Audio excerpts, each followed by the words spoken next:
Tchounkan Cherifla fleba ambi obela jeli fo ka walinymando an fleba munu bi jamana en kone ani jamana ko ka anga fuli ananga walinymando be kata obela jeli ama nyini setki Allah Taala fe ala ka ka nema na ka hine anaka baski Allah Taala ko di nini obela jeli ma amanga sobu nyman fo anga chorwa nyma an fa nyman bay asayidi Sherif Usman Madan Haidara anya bi barao barabe nabaga ka ke nimbara bela jeli sababu bola aledila ale ka senge anaka wulika jona ka chesri mbadi amut nod labi Sherif Usman Madan Haidara man kana lillahi wa kana lahu ay minke dalba masay dogola bangina ala fle ko di bangi ayre ka ke dine deme ba bawye ka klaka asumugo no ya ka dudew ka klaka ulu fana ke chesri baye ka tugu ako no e ambanyman bawye amba munun ka wulika jonu ka chesri o wulimbe ka nyesi ala kirana ka sumugo ma sallallahu alaihi wasallam danti ni musokoroba nuna koy amba few febe nu nye dana an few feka ibaye ka fo nisonja ani farifoni ani ladili kan nyuma badi ubode nyesi an bela gelema ni musokoroba nyuma bannu wallahi ubi waldun fe wallahi ubi here kan ni waldun yi kada uyere ngani yauka anuka wulika joka unye manada an geribu few feka ibaye ubi tu yoli le da an nofe ubi tu yoli ani kuma kan nyuma ani ladilikaw ubito o de la ko fo awnye wati bela jeli ni musokoroba nyuma baw ame do ke uye amba tanti Jara tanti Fatima tanti Aisha tanti Alima ame do ka bela jeli ya rabbi beni kele ala ko sabati ani nyogonche abe ni ngene munun zigi kira na sumogo yi ala ka ke bodai ala ka ke hami ugla sababu yi ala ka fembo awla munun bi teme Sherif Usman Madan Haidara la ala ka fembo awla min bi teme Sherif Usman Madan Haidara la fu sheba chama ya rabbi ala ko ke ngene nukama kirangere yana anga musokoroba nyuma tanti Fatima Traoré Fatmatu Zahra Utoma ni ladai abulu sanwosa ni kene bilibili bay ka ngani yagira ni muso bay ka kene sigila yasa ka bodogola ka da bangina no Zahrawe ala kira demso albatul amba tanti Fatima ambi ale minka kene ka mi doni fo ayre ka maya mimbe ala ni wulika jom mimbe ala ni chesri mimbe ala Allah Taala ka dinena ni musokoroba nyuma bay wallahi inye manada tanti Fatima taka wati adeni ere ngabi ale de be folo ka giringa da ika ale de be folo ka yani ki ke efo ka soro ere kinga ka giringa da ale ka kalefo me ale de giringa da bay ka ke eka ka klaka ifo klaka nisonja kuma ofie ka klaka bonya kuma ofie ni musokoroba nyuma ame do kai afleka ni kene ba min sigi ala kira demso togola ala kira dusku fere togola ya rabbi ala ka ke boda ana bela gelema shini kenya ni lamangu nyuma ala ko danama ya rabbi ala ka ke boda anama gye ani lahara badew ambe Fatima Zahra noy ala kira sallallahu taala alaihi wasallam ale demso nyuma bay ala kira min ye demso min kanu jira fembola demso min na bi fo ma ko Sherifu bona o Fatima Zahra ka bangini nisonja nama fama ko anniversaire madiw ambe o keneka ankeme ka mbolo fla tu kosobe angam soro wanyuma tanti Fatima Traoré akeme ka kado dinyina kado munu ni ya warbe faranyoga bitijo wa muga na kungamve akeme ko kado o kado daga bana de ta ko di tungama mama na ganye Zahra ka keneka nala sona maitini misala nyingali folo anga ni msoro bay no tanti Fatima Traoré ayi ni mbara indamne samina ani sanche nyina ya sanjulnay bara indamne afeni biche nyina ya sanjulnay amba tanti Fatima ni Zahra ka kene sigili afe ani bi nyina ya sanjulnay o nyingali fule nyingali flana Allah Taala kun keme ka Fatima Zahra bonya ni fendoe afak mi bonya bado nyesa ma no Muhammad sallallahu alaihi wasallam o bonya nye bonya jmeni abonya kacha ngan keme ka damadon an keme ka kilendro Taala kan soni sigi oka ni o jabi telefoni mi mambola telefoni valeri biti jo fu wata ana kunganve ka fara t-shirt uka obi dima fu folaki ika do ke amba tanti Fatima na mba towi ani an geribu munu fana be wulika jola ni mbara na bi do kan fana nyiningali sabana amba tanti amba Fatima Zahra no ya mamsuwe ami ominga keneka afurla ka shitu sanjulla Zahra furla Fatima Zahra furla ka shitu sanjulla nyiningali nanina Albatul n'o ye Fatumatu Zaharaw ye a bangena san jumɛn ani a fatula san jumɛn. Fatumatu Zaharaw a bangena san jumɛn ani a fatula san jumɛn. N badenw ni ɲininkali de b'an bolo a ɲininkali kelen o kelen n'i y'a jaabi maa min bɛ fɔlɔ ka jaabi ɲuman fɔlɔ d'a ma o ko ni garisɛgɛ kɔni ye fara ci sabula telefɔni min b'an bolo a valeur 50,000 n'a kunkanfɛ o telefɔni in bɛ d'i ma fo fɔla k'i bɛ taa n'o ye. Deuxième ta fini min ka fisa ni fini bɛɛ o ye Cherif Usman Maran Haidara ja bɛ fini min kan n'an b'a fɔ a ma ko mawuludu fini o bɛ d'i ma i bɛ taa n'o ye. Et puis borode b'an bolo yan borode min wa caman ni gɛnna fana an b'o fana d'i ma yeli an ka tɛmɛ ni Fatumatu Zaharaw ka kɛnɛ ye n'Ala sɔnna a ma mɔgɔw bɛna dɔn ko fɛn ye min ye an ka tɛmɛ n'a ye. Aja assalamu alaikum. Wa alaikum salam. Ɲɛ dɔn baasi foyi tɛ e la. Ayi baasi foyi tɛ n na. An bɛ kɛnɛ jumɛn ka bi a n'an ba jumɛn bɛ nin kɛnɛba in sigi. An ba Fatumata n'o ye Haidara furumuso ɲuman ye an bɛ Fatumatu Zahara ka anniversaire kɛnɛ de kan. Aha e b'i nakun dɔn. Baasi tɛ ne ko an bɛ Zaharaw min ka kɛnɛ kan Zaharaw a furula ka si to sanjoli la n'i y'a jaabi borode bɛ n bolo n'i y'o d'i ma dan t'o nisɔndiya la dɛ. A furula ka si to san 18. San 18 o fana ye a jaabi dɔ ye nka a jaabi wɛrɛ bɛ yen an mago bɛ min na cogo i ma s'o ma i y'a mɛn ala ka si d'i ma i ni baraji merci merci beaucoup. Ne b'an cɛ. Nse an cɛ. N y'a dɔn baasi foyi tɛ e la. Ayi baasi foyi tɛ ne na. An bɛ kɛnɛ jumɛn kan a n'an ba jumɛn bɛ nin kɛnɛba in sigi. An bɛ Fatumatu Zaharaw ka kɛnɛ de kan. Ale bɛ an ka karamɔgɔ furumuso ye n'o ye Fatumatu ye. Ale de bɛna an ka Fatumatu Zaharaw ka anniversaire ɲɛnamaya kɛ. An ba tanti Fatima san o san ni ye laada ye a bolo a bɛ nin sigi an ye an b'o kɛnɛba in kan tarde ɲininkali dɔ bɛ i denkɛ bolo n'i y'a jaabi buruden dɔ bɛ n bolo buruden in ye fo waa caman ye n m'o d'i ma fo fɔla kɛ o ka di ye. Awɔ o ka di ye. Nin kɛnɛ in sigili ni sisan cɛ ɲinan y'a san joli n'a ye. Nin kɛnɛ in sigili ni sisan cɛ n t'o dɔn dɛ. E t'o dɔn a nin kɔni ye buruden taalen k'i da k'an bɛɛ ha cɛw. Gurumna nce. Musa nce. N y'a dɔn baasi t'i la. Baasi foyi t'i la. Buruden dɔ bɛ n bolo i b'a fɛ k'a ta wa. Awɔ n bɛ fɛ k'a ta. Ka ko ɲami kɛnɛ jumɛn kan a n'an ba jumɛn bɛ nin kɛnɛba in sigi. An ba min bɛ nin kɛnɛ in sigi n'o ye tandi Fatumata ye san o san a bɛ nin kɛnɛ in sigi Fatumata Zaharaw tɔgɔ la. An b'o kɛnɛ in de kan bi n'Ala ka jɛ. An b'o kɛnɛ in kan Fatumata Zaharaw a furula k'a si to sanjoli la. Tiɲɛ na ne t'o dɔn mais tiɲɛ na komi ne yɛrɛ bɛ fɛ ka kuma dɔrɔn ka bɔ ka aw yɛrɛ fo ne ka foli bɛ aw bɛɛ lajɛlen. I ni ce an ba Ala k'a n'i sara nin kɔni ye buruden taalen k'i da i ni baraji. Nereka nce. Nba. N y'a dɔn baasi foyi t'i la. Alhamdulilayi. An bɛ kɛnɛba jumɛn kan an ba jumɛn bɛ nin kɛnɛ in sigi fana. An bɛ Fatumata Zaharaw kɛ bangeni nisɔndiya kɛnɛ de kan ni tanti Fatumata sababu ye. Ni tanti Fatima sababu ye Ala ka kɛ bɔda n'a bɛɛ lajɛlen ma. An bɛ Zaharaw min kɛ kɛnɛ kan ne ko Zaharaw furula k'a si to sanjoli la. Zaharaw furula k'a si to san 18. San 18 riwaya dɔw ko san 18 nka an mago bɛ jaabi min na e ma s'o ma cɛw kan bɛn han merci. Ka bɛn. N karamɔgɔ an cɛ. N y'a dɔn baasi foyi t'i la. An bɛ kɛnɛba jumɛn kan a n'an ba jumɛn bɛ nin kɛnɛba in sigi. An ba tan Fatumata ale de bɛ nin kɛnɛ in sigi san o san k'o kɛ nisɔndiya ye diɲɛ bɛɛ ani kira somɔgɔw olu bonya yirali mɔgɔw la. I ni baraji. Nin kɛnɛ in sigili ni sisan cɛ an ba fɛ ɲinan y'a san joli n'a ye. N t'o dɔn. Cɛw kan bɛn. N karamɔgɔ an cɛ. N cɛ. N y'a dɔn baasi foyi tɛ e la. Non baasi foyi tɛ n na. An bɛ kɛnɛba jumɛn kan bi a n'an ba jumɛn bɛ nin kɛnɛ in sigi.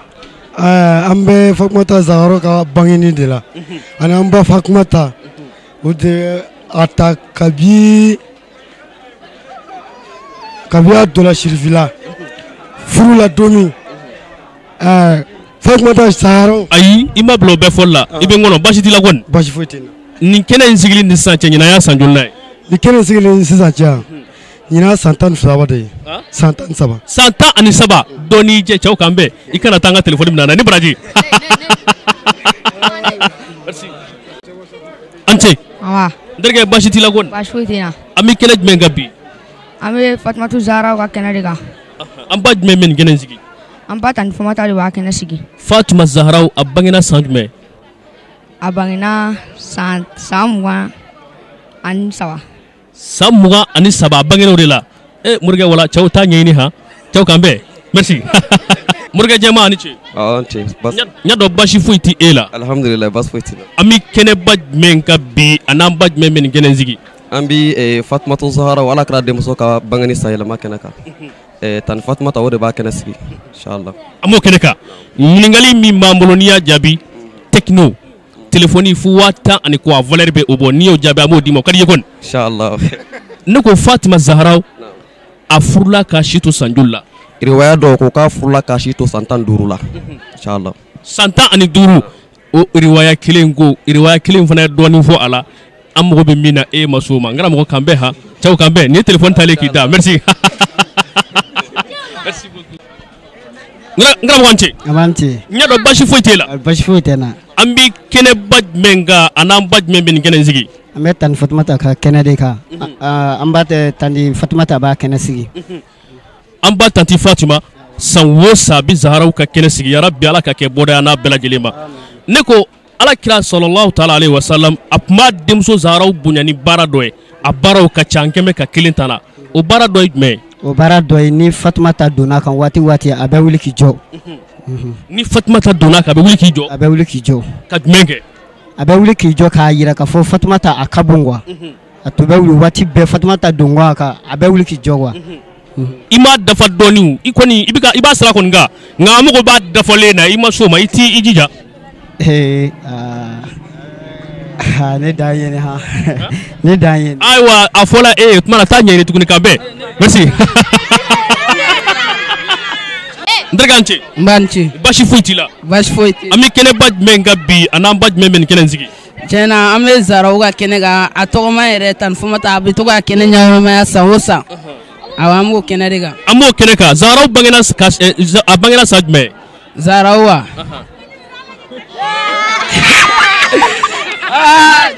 kambe to ili baraji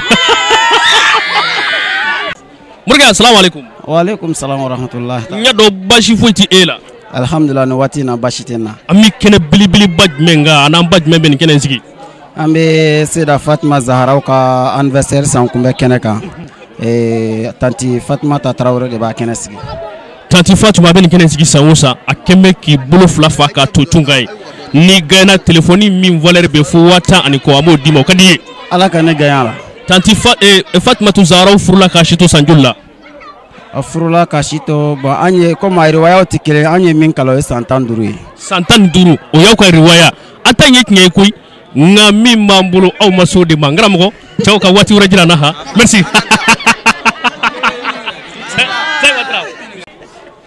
Assalamu alaikum say watra wa alaikum salam wa rahmatullahi ta'ala wa barakatuh nyado bashi foiti ela no bashi foiti na nyingal dobi ambulo niya jabi telefoni techno watan ngwamo dima Fatmatu Zahra boya ko so kadi kon sigay o kadi ko jugu ango Zahra furla ka shito sanjulla riwaya ye chama fo ngaw nye kilento ma ula kan zizi o ka ni solo mami ka kado dima o Fatma furla ka shito sanjulla tannani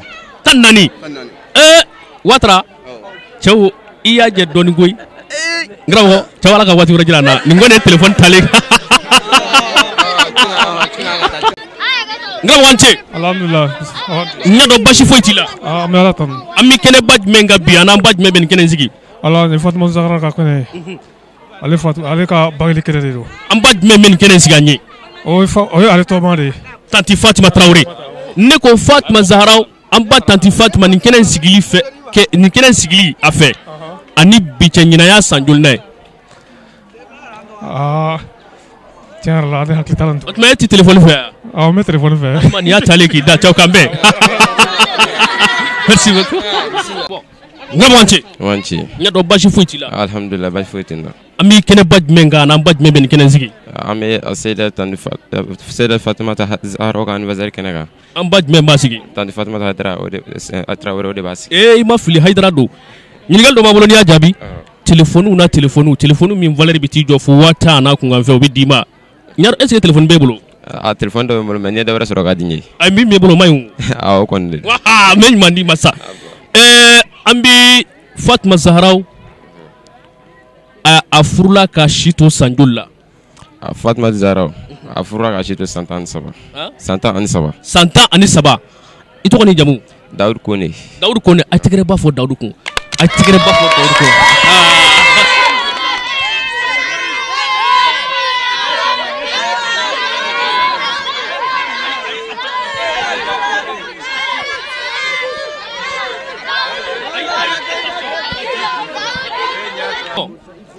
Ngra mwante. Mante. Nyado bashi foiti la. Bashi foiti na. Ami kene jmenga na mbaj meben kene sigi. Ame Seydat Fatmata Zahra ka bangin kenega. Atogama tan Fatmata Tarawele role ba kene sigi. Ningene sigili ni sanche obe Cherifla du kona mena ningene sigili ni sanche abe sanjol bo. Ningene sigili ni sanche nyina santan flane. Santan flane ay tikra ba fa kuna. D'accord. Il fera la guitare dia. Il ga kado bi makana ka yabe. So aina possible aina. Ngam wante. Nyado bashi foite la. Non nega kene ko jugu. Ami kene baj menga na baj men kene zigi. Amme Fatmata Zahra kene ka. Am baj men kene zigi. Tandi Fatmata Tarawele. Ale bin kene zigi. Tanti Fatuma Traoré ben kene zigi. Ale bin kene zigi sawosa. Zahra bangina sanjme. Fatmata Zahra bangina Samina. Ou bien Fatmata Zahra bangina Samina. Chera do. Kuma bɛ ka politique kɛ ne na Tchounkan bɛɛ ala ka waati wɛrɛ jira n na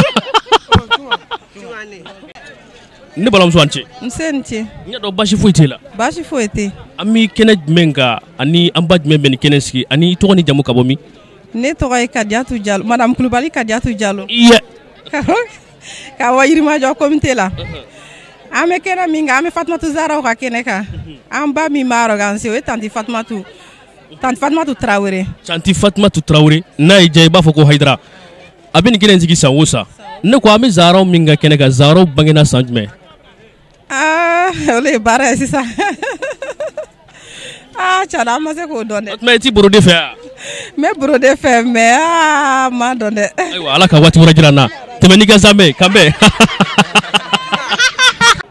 Ngra wante Arabe sama do. Ya do bashi foyi tila. Amba ala tan alhamdulillah. Ami kene baj menga na baj mebe kene sigi. Amba tante Fatima de ben kan kene bañ sigi sanwa san ka salama nyinaje uni soja Fatimata Zahra ka sankumbe nyinaje la. La basfi nyingal do bi denge bulon ya jabi abi domolo di mami min ni sonja o kadi ko sobe. Ngo Zahra bangena sanjme bangena kalo wati jme. O jatama no bolo comme jatama no bele bolo a jatete galas o itnya to ala ka shidima e bismillah ngram wante ngram mo e ni che mba di che ça va otma islambe pat basila fo ngak ligi bolo mi ko degla folo e ko ligi bolo be mu nyen yoro ina ami kene baj menga na baj mebe kene zigi vraiment bi ala fo ka ala wala nyman do ka ala barkada ala musona ka bijira ni na awla et puis ka kila ko fo ka barkada amaso ngramo anti wajul kene ka koy ngami kene baj menga na baj mebe kene sigi kene ba mo ngabi o ye anfa na nga chorba no e bamada na idara ale ka bani sangume ani Fatumata Zahra ale ka bani sangbo o hera kena de bi ko kasaka tashi black ka shoma ni salama furu bilahra ini baraji Fatumata Zahra ami tali kene ale folo Zahra bangena wati me Zahra me be me kene ga ami Zahra ka kene de ga ko ya Zahra bangena wati me ina fo chogo me ma fam Zahra bangena sang me Fatumata Zahra ala kira de musu nyamba ya bangena sajbe sajme na fo ay wa murga wala kambe chew kambe ha merci ngram wante nyado bashi foitila alhamdulillah I togo ni jamu anambi kene baj menga nam baj mebe kene sigi na togo Muhammad Kamia ambe Fatumata Zahra ka kena kan amba tanti Fatumata Zahra ka kena do aha amba tanti Fatima Traoré Haidara ale de ben ngenen sigi sawosa nako Zahra were bangina wati me ba bangina sungalo kalot le sawana hijira sansab hijira kalo sans kiraga hijira sansawana Zahra bangina wati di awo ngara mo wala ka wati wura gira nan ngone karota le ki da kambe ha merci merci saturu aja ani che nse ika kene awo e bi kene jmenga bi di wajulu kene wajulu kene ami jon nga kene ka Haidara ga kene ami jon nga kene ka tugu Sherifu ga kene ami jon nga kene ka tugu Fatumata ay tigre ba fakuna ami Fatumata ga kene ka Fatumata kira mune Fatumata Zahra wi Amori Amodi. Ma deli ko mɛ mo fara ka dɔn ta ka y'a mɛn a ye tigɛrɛ bɔ fa kunna Musa salamualeykum. Waleykum salam. Ne don basi foyi t'i la. Basi foyi t'i la. An bɛ kɛnɛba jumɛn kan bi? An bɛ Fatumata Zahra ka anniversaire kɛnɛ de kan. An ba jumɛn bɛ kɛnɛ in sigi? An ba n'o ye Tani Fatumata ye. Ale de b'a sigi. Baara in daminɛ ni sisan cɛ ɲinɛ y'a san joli n'a ye? Bon t'ale dɔn. Tchounkan bɛ ala ka waati wɛrɛ jira n na merci. N karamɔgɔ an ce. B'an ce. N y'a dɔn basi foyi t'i la. Basi tɛ n na. An bɛ kɛnɛ jumɛn kan bi an n'an ba jumɛn bɛ nin kɛnɛ in sigi? Mɔgɔ min bɛ nin kɛnɛ sigi o ye Fatumata de. Fatumata Zahra ka kɛnɛ don. An bɛ Zahraw ka kɛnɛ kan an ba tanti Fatumata Tarawele ale de bɛ nin kɛnɛ sigi an ye. Ɲinan ye baara in ta ko joli la ye? Tiɲɛna ne t'o hakɛ dɔn dɛ.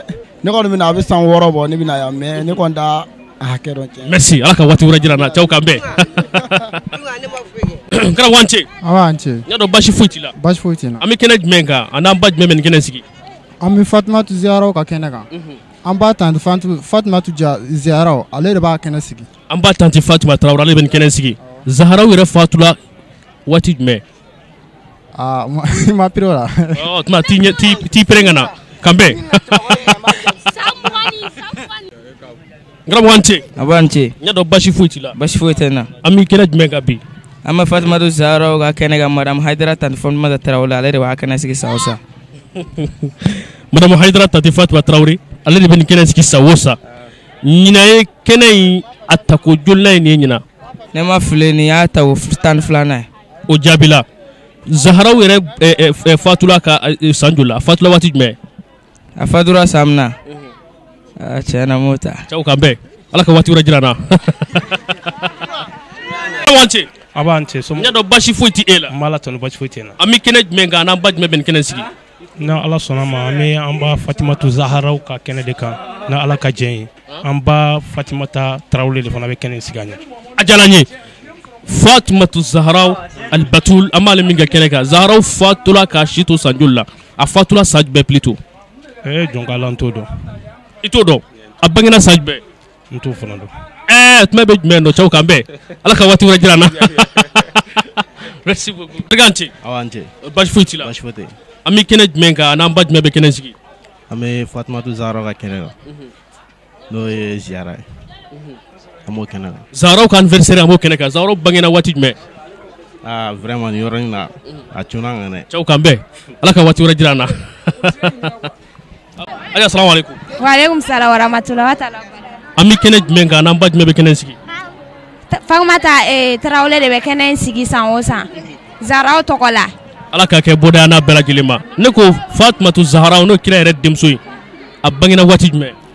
A bangena waati min na ne tɛ se ka fɛn fɔ o la sisan parce que jama yɛrɛ bonyana ne hakili ma. O de y'a bɔ e kɔnɔ. Cɛw ni jama nɔgɔyala misi ma. Aja ala ka waati wɛrɛ jira n na Tchounkan bɛɛ han. Aja salamualeykum. Waleykum salam. An ba an bɛ kɛnɛ jumɛn kan bi an n'an ba jumɛn bɛ kɛnɛ sigi? An bɛ Fatumata Zahra kɛnɛ de kan. An ba jumɛn b'a sigi? Fatumata Tarawele ale bɛ kɛnɛ sigi. Zahraw yɛrɛ bangena waati jumɛn? Ne t'o dɔn. E t'o dɔn ala ka waati wɛrɛ jira n na. An ce. Salamualeykum. N y'a dɔn basi foyi t'i la. Non basi foyi tɛ n na. An bɛ kɛnɛ jumɛn kan bi an n'an ba jumɛn bɛ kɛnɛ sigi? An bɛ Fatumata Zahra ka kɛnɛ de kan bi wulada in na. Tanti Fatima Haidara ale de bɛ kɛnɛ sigi. Awɔ ale bɛ kɛnɛ sigi. Zahraw ala kɛra denmuso a bangena waati jumɛn? Ayiwa tiɲɛ yɛrɛ la kuma de bɛ yen nɔ sisan. Kama kuma de b'o yɔrɔ la o yɔrɔ kɔni ma hakili ma se k'o yɔrɔ ye. Kuma bɛ yen o tuma kuma ti yɔrɔ min na an ti taa yen. Ala ka waati wɛrɛ jira n na kan bɛɛ. Ne ba a ni ce. Muso y'an ce. An bɛ kɛnɛba jumɛn kan n'an ba jumɛn bɛ kɛnɛ sigi? An bɛ Fatumata Zahra de ka kɛnɛ kan. An bamuso de b'a sigi n'o ye tanti Fatumata Tarawele Madame Haidara. Tanti Fatima Tarawele ale de bɛ nin kɛnɛ sigi an ye waati bɛɛ ala ka kɛ bɔda n'a ma. Zahraw Albatul n'o kira yɛrɛ denmuso ye a bangena waati jumɛn? A bangena waati min tiɲɛ yɛrɛ la n t'o dɔn dɛ. I t'o dɔn ayiwa ne ba ala ka si d'i ma ala ka waati i bisimila merci beaucoup. Karamɔgɔ an ce. A ni ce. Man ce.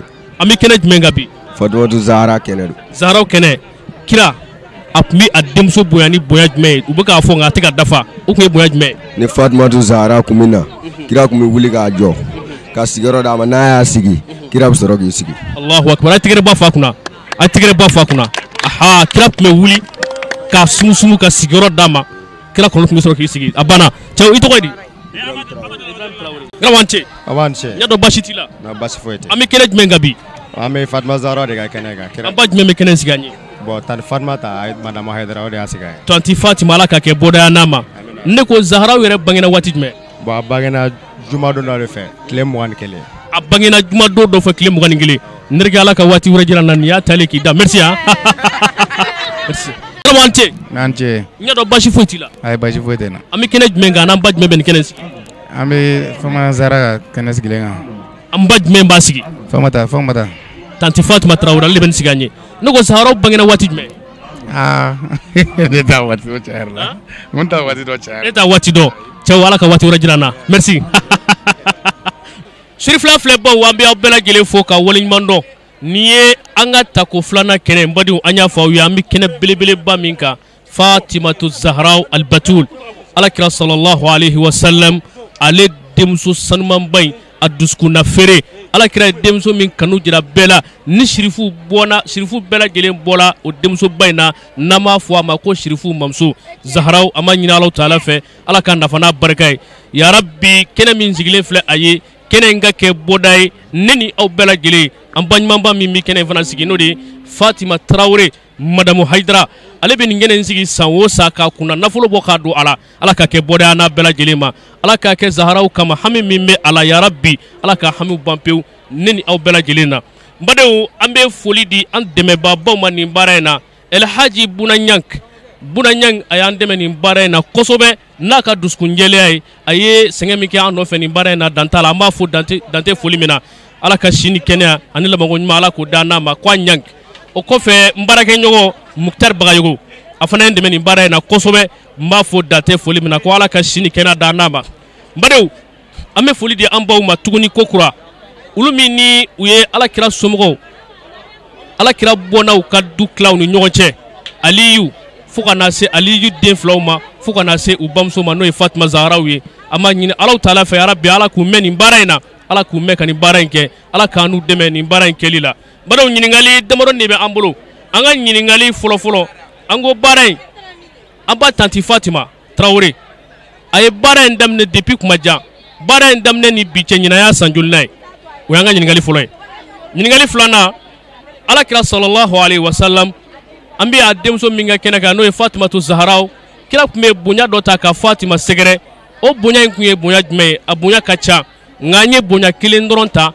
ka an sɔnni sigi o kan o tun ye bonya jumɛn ye an ka ɲininkali sabanan Fatimatu Zahraw a furula k'a si to san joli la a ye furu kɛ k'a si to san joli la Zahraw furula k'a si to san joli la an ka ɲininkali naaninan Fatima bangena waati jumɛn a fatula waati jumɛn badenw ni ɲininkali de tun bɛ an bolo an b'a kelen kelen jaabi di aw ma sisan a k'a dɔn k'a fɔ ko Zahraw ko ye min ye tulon tɛ Zahraw ko ni tugula maaba nɔfɛ i bɛ bonya sɔrɔ a nɔfɛ yarabi ala k'a to ala k'an bonya ninnu bonya ni sababu la an ka ɲininkali fɔlɔ jaabi baara in daminɛ an bamuso fɛ ka se bi ma ɲinaya san 12 de san 12 bɛ nin baara in na ɲinaya san 12 a kɛ o kɛ a bɛ miliyɔnw de don a la yarabi ala k'a kɛ bɔdaya n'a ma baara in daminɛna 2007 baara in daminɛna 2007 ni san cɛ san 12 an ka ɲininkali filanan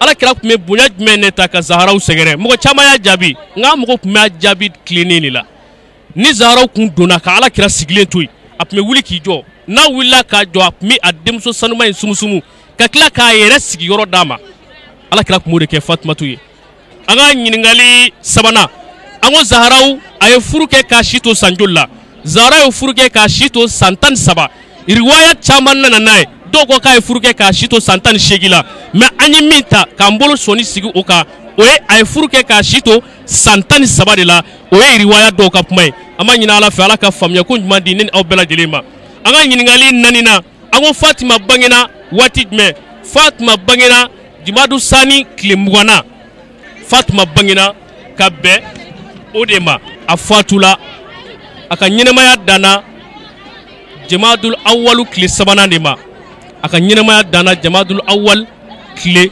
sabanan de ma mbadenw ni kun y'an ka wulikajɔ ye ka an bamuso dɛmɛ a yɛrɛ fana ye dɛmɛ caman di an ma nin baara in na an b'a fɔ ka waleɲuman dɔn a ye bonya minnu kɛ an ye yarabi ala k'a n'a sara ala ka ɲɛmɛ a la mbadenw ala ka san wɛrɛ jira an na assalamu alaikum warahmatullahi ta'ala wa barakatuhu.